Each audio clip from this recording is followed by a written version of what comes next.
Pilihan iPad tuh sekarang banyak banget ya. Ada yang iPad versi base model, ada iPad mini, ada iPad Air, kemudian ada iPad Pro. Nah, kira-kira buat mungkin orang yang baru pertama kali pengen nyobain iPad, apa sih iPad yang tepat buat masuk pertama kali ke dunia Apple, terutama untuk nyobain tabletnya?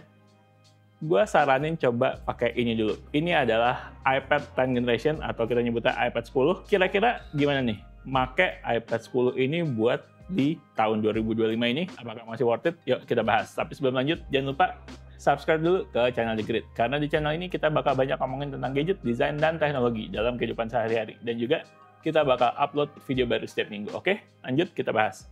iPad 10 masih worth it nggak sih buat dipakai di tahun 2025 ini?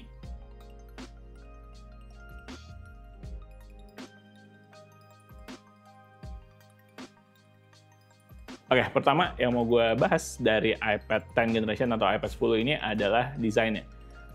Kalau ingat desain dari iPad 9 atau iPad 9th generation itu desainnya masih pakai desain iPad generasi lama lah bisa dibilang.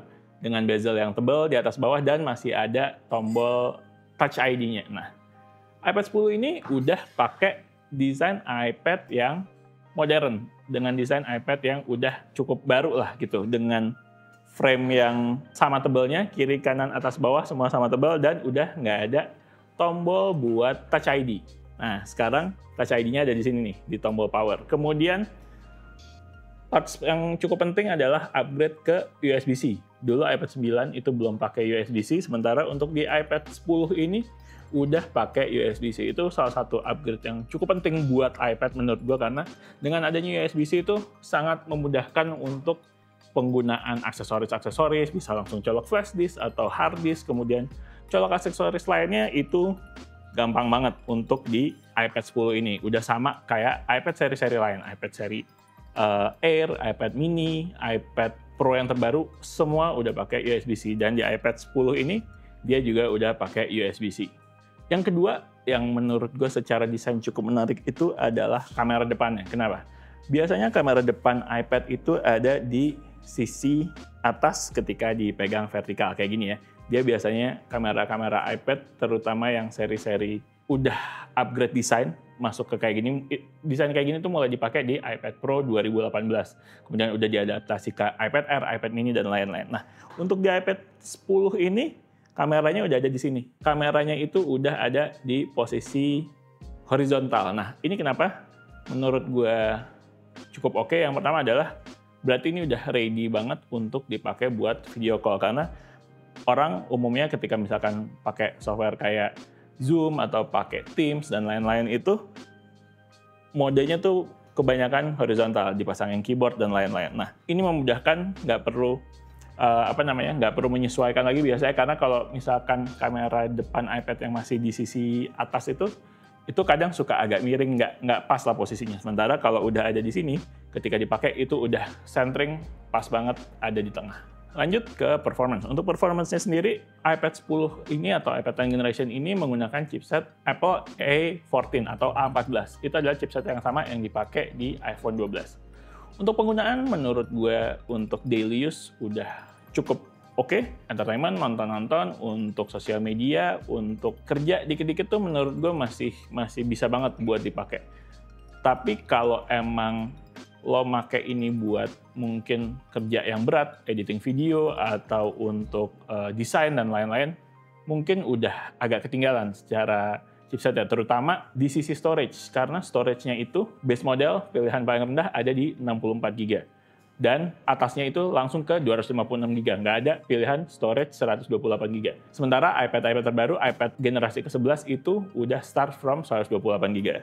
Ini yang gue pegang masih 64 GB. Jadinya untuk storage menurut gue ada sedikit keterbatasan, karena storage-nya hanya di 64 GB, nggak bisa terlalu banyak dipakai buat nyimpan-nyimpan file yang lumayan berat atau lumayan gede size filenya. Oke, sekarang gue mau bandingkan dengan iPad generasi sebelumnya dan iPad generasi sudahnya, yaitu adalah iPad 9 generation atau iPad 9 dan iPad 11 generation atau iPad 11. Nah, untuk iPad 9 sendiri, gue udah nggak terlalu rekomen karena secara desain, secara spek itu udah agak ketinggalannya, karena dia desainnya masih pakai desain yang model lama, iPad model lama ada Touch ID-nya, kemudian ya untuk secara performa kayaknya juga udah pas-pasan banget gitu. Sementara untuk iPad 11, selain ada upgrade di chipsetnya, ini A14, iPad 11 itu di A16, sisanya menurut gue nggak terlalu signifikan upgrade-nya, karena secara desain, secara pilihan warna aja tuh sama iPad 11 tuh masih sama. Jadinya menurut gue dengan harga iPad 11 yang mungkin agak lebih mahal, iPad 10 itu bisa menjadi option yang berada di tengah-tengah. Jadi menurut gue iPad 10 ini worth it nih untuk dibeli, karena secara harga, secara performance, secara desain itu masih pas, masih cocok banget untuk dipakai di tahun 2025 ini. Kemudian gimana perbandingannya? Misalkan dibandingin sama tablet Android dengan range harga yang sama gitu. Nah, nilai plus dari iPad 10 ini menurut gue ada di ekosistem. Misalkan emang lo udah pakai ekosistem Apple, udah pakai iPhone, udah pakai Mac, udah pakai AirPods, itu semuanya udah seamless banget, udah konektivitasnya udah enak banget, gampang banget, mau connect pindah-pindah AirPods, mau kirim gambar pakai AirDrop dan lain-lain, itu udah sangat nyaman banget. Dan yang gue suka lagi dari barang-barang Apple terutama ya, itu adalah aksesoris third party-nya tuh banyak, maksudnya pilihan case-nya banyak, pilihan keyboard-nya banyak, pilihan pen-nya banyak. Ini gue nggak beli yang Apple Pencil dari Apple-nya, tapi gue nyobain ini namanya Logitech Crayon, dan secara fungsi menurut gue mirip-mirip aja buat gue yang nggak pakai buat ilustrasi ya, buat cuma coret-coret. Pen-nya Logitech ini udah lebih banget dari cukup, dan ya itu pilihannya masih banyak banget untuk pen buat iPad 10 ini, optionnya third party, merek-merek Kujodok dan lain-lain. Begitu juga dengan case dan keyboardnya, walaupun keyboardnya pun juga ada ya, keyboard official dari Apple tuh keyboard folio case atau apa kalau nggak salah namanya. Tapi versi third party-nya juga pilihannya tuh banyak banget juga.